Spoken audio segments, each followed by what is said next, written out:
Mula sa 80 kilos na timbang, ngayon, nasa 50 kilos na lang? Sana all! Nagbabawas ng timbang. Pero hindi raw ito ang inyong karaniwang weight loss journey. Dahil ang dahilan pala ng kanyang pagpayat, ang kanyang iniindang karamdaman. Dito sa Baras Rizal, nakilala namin si Sherry Lynn, na aminadong may sweet tooth o yung pagkahilig niya sa pagkaing may asukal. Katawan ko nananalaytay, puro asukal na lang. Yung kain ko, yung isang plato na kain. Ayun, kulang pa sa akin yun. May kape, 3-in-1. Sabihin natin every meal may soft drinks din.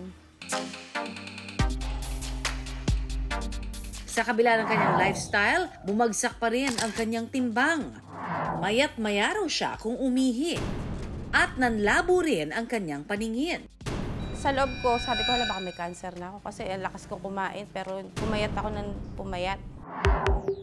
Nang magpatingin si Sherry Lynn sa doktor, napag-alaman niyang mayroon pala siyang type 2 diabetes. Dahil dito, pumait daw ang kanyang pagtingin sa buhay.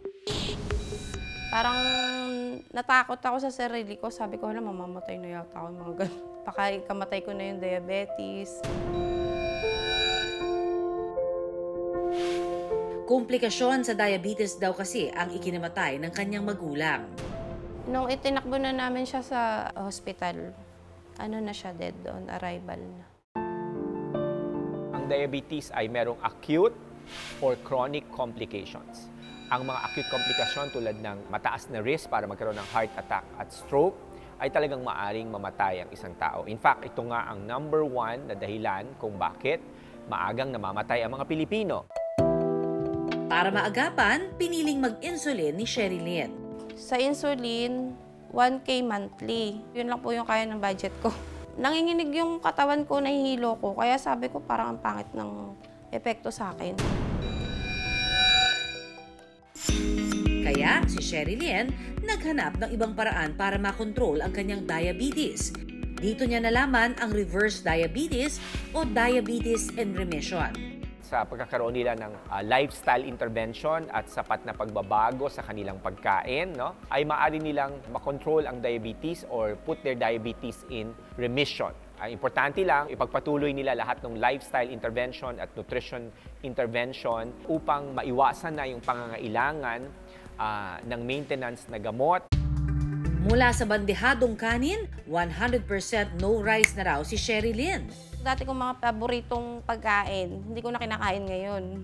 Pasta, pansit canton, cake, mga chocolate. Inalis ko na talaga yun sa buhay ko. Kinalimutan ko na, nakipag-break na ako sa kanya. Dahil dito, unti-unti rin siyang nag-goodbye sa kanyang maintenance. Naglaan na rin daw siya ng oras para mag-ehersisyo.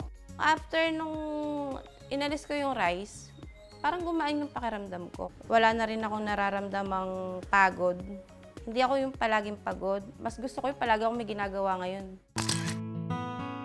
Ang kanyang pagbabawas ng timbang para daw sa kanilang mga magulang at sa mahaba pa niyang buhay. Kay nanay, kay tatay, naiyak tuloy ako. Namimiss ko sila. Hindi ko na sila nakasama kasi ng matagal. Sila yung naging inspirasyon ko na ayoko namang mamatay na maaga kasi syempre para sa mga anak ko na iniwan ko sila dahil lang sa sakit ko. Ang madalas na payo ng mga eksperto, listen to your body. Para ang goal, hindi lang to live long, kundi live healthy and disease-free.